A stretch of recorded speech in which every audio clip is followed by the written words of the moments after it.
en el Señor. En este segundo domingo de Cuaresma, el tema que voy a tratar es el camino hacia la cruz. La dinámica de la Cuaresma es contemplar el madero.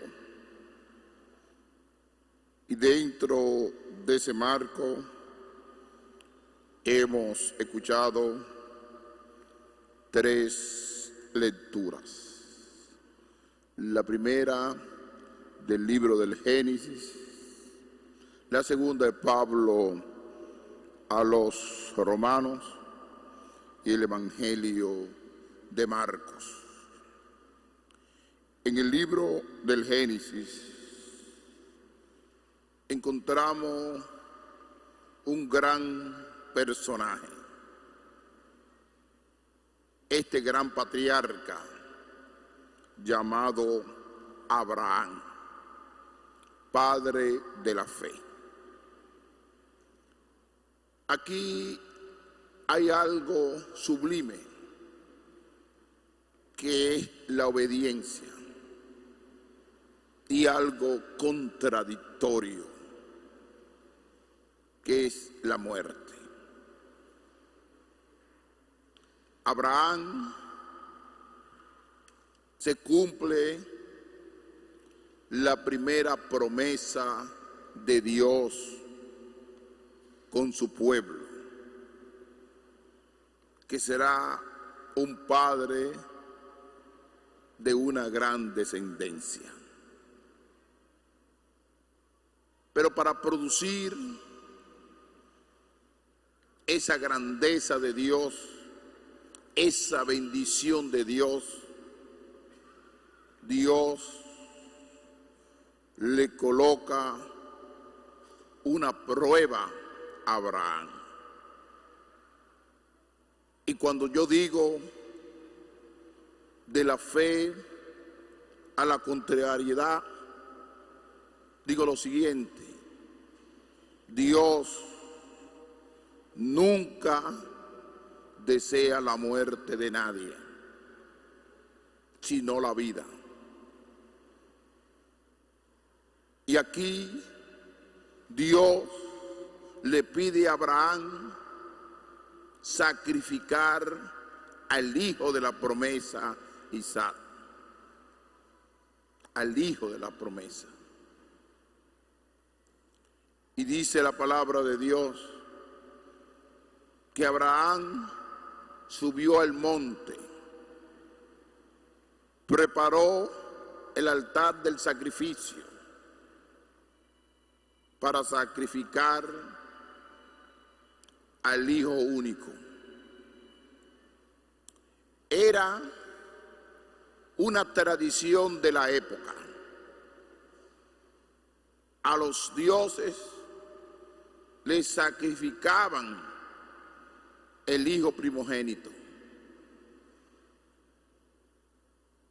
Es decir, que Abraham está dentro de ese marco de la tradición de los pueblos paganos. Pero Dios quiere colocar frontera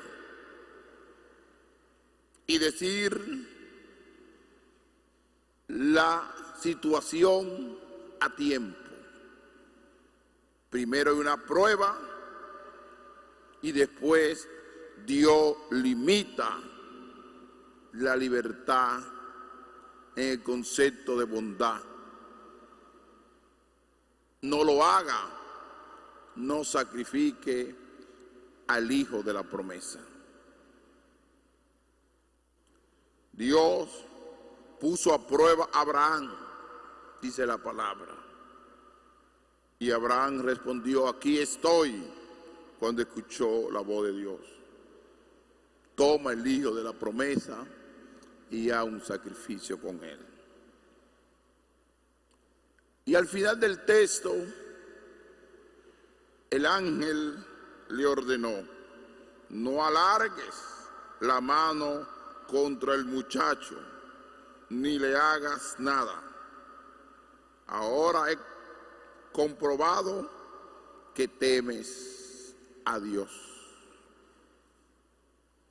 Abraham levantó los ojos y vio un carnero enredado por los cuernos en la maleza.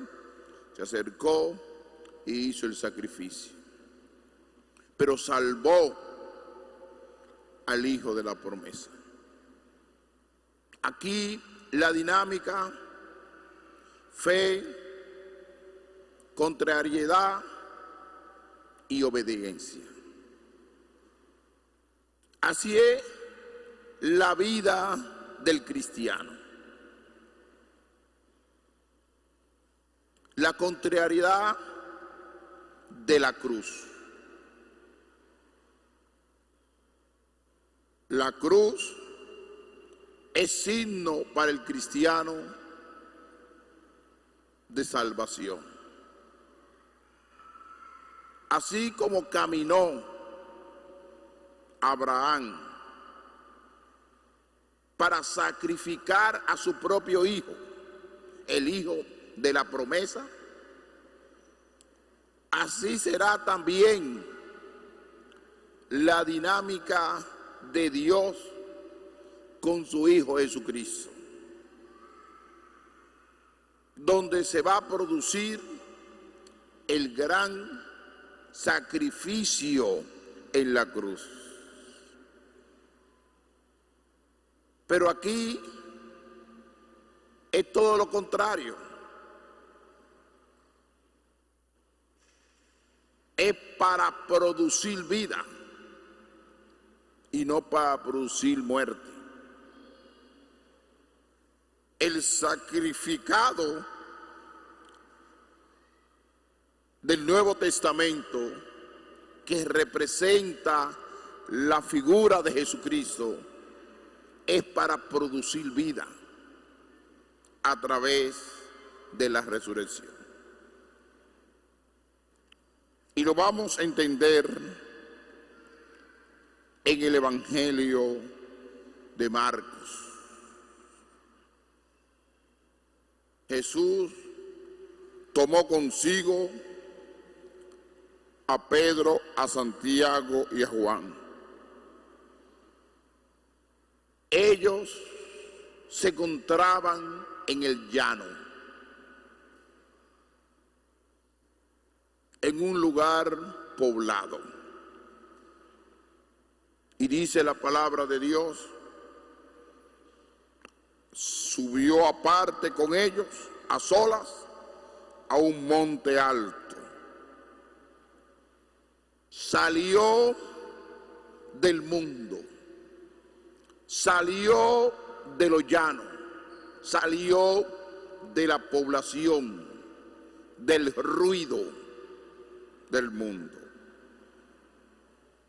y se fue a un monte alto.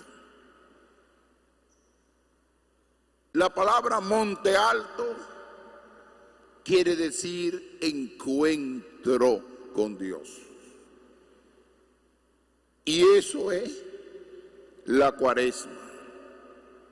Encuentro con Dios y camino hacia la cruz. Y Jesucristo quiere indicarle que en ese monte alto la gloria y la manifestación de Dios, la gloria de Dios se transfiguró delante de ellos. Sus vestidos se volvieron de un blanco deslumbrador, como no puede dejarlos ningún patanero del mundo. un blanco que conmovía, un blanco con brillantez, y en medio de esa realidad sublime y bella aparecen dos personajes: Elías y Moisés, indicando que la prolongación de la antigua alianza se prolonga en el nuevo Elías y en el nuevo Moisés, que es Jesucristo, que une la ley y los profetas. Eso representa Elías y Moisés, que él une al pueblo de Dios, que la unidad de ese pueblo está en la centralidad de Jesucristo, que Jesucristo contempla el futuro del cristiano a través de la manifestación de la gloria de Dios.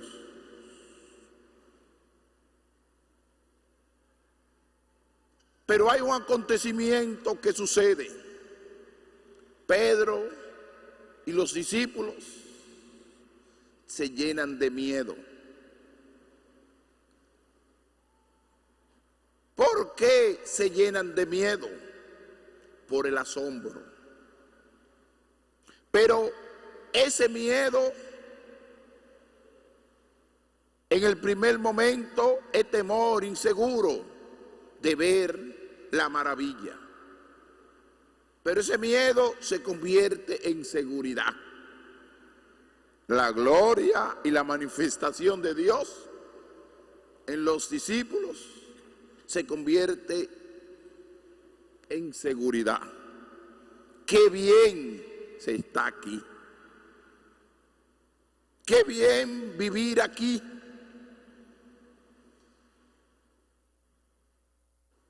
Maestro, qué bueno es que estemos aquí. Vamos a hacer 3 tiendas, una para ti, otra para Moisés y otra para Elías. Él no sabía lo que decía.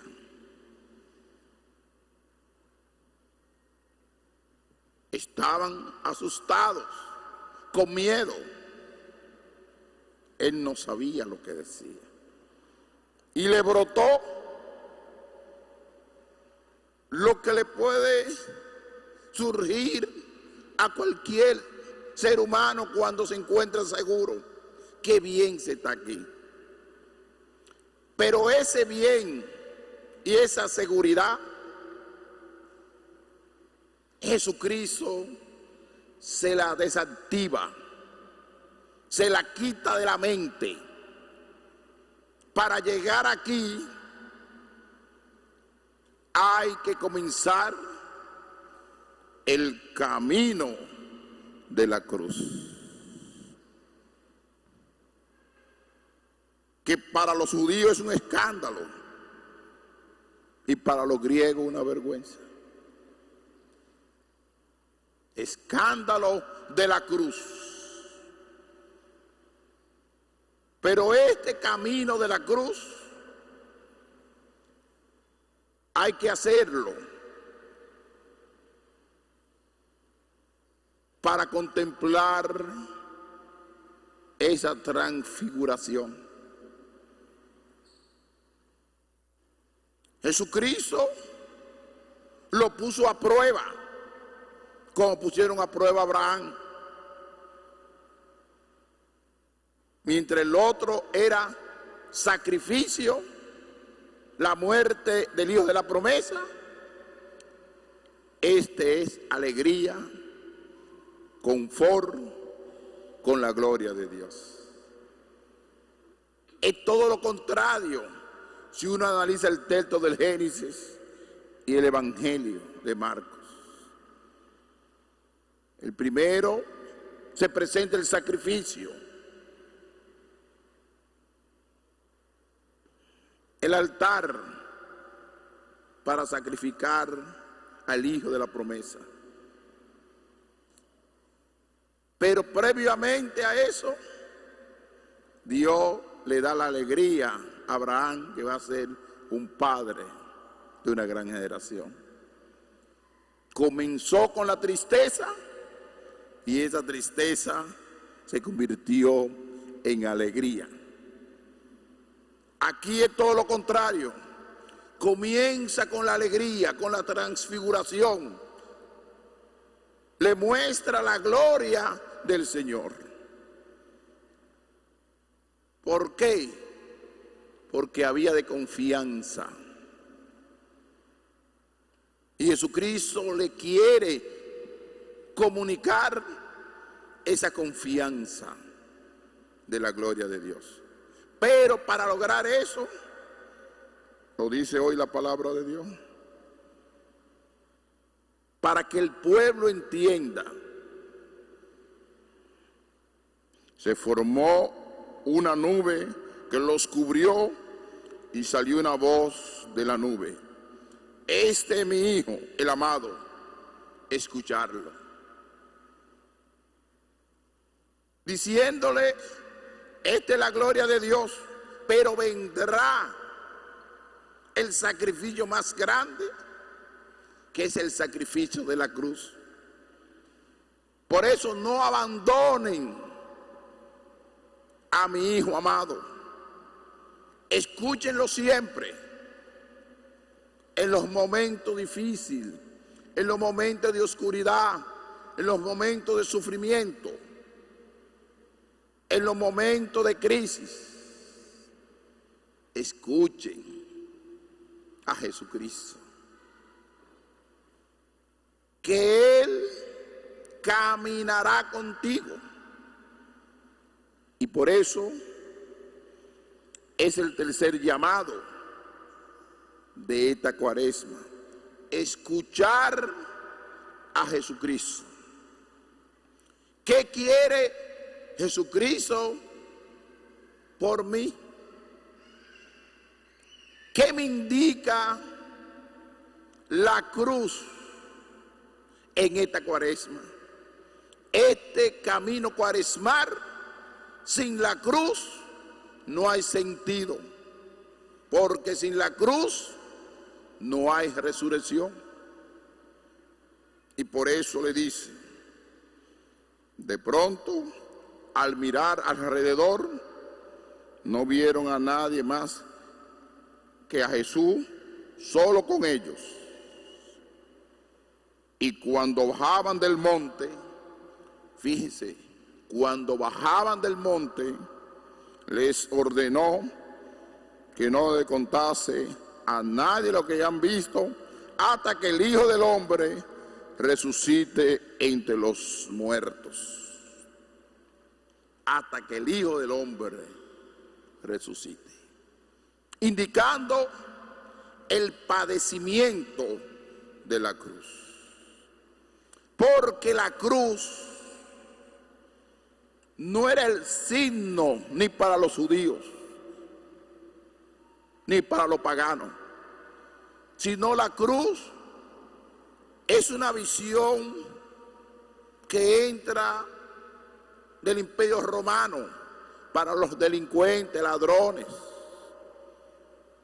personas que vivían desordenadamente. Al lado del maestro, ¿quiénes mueren?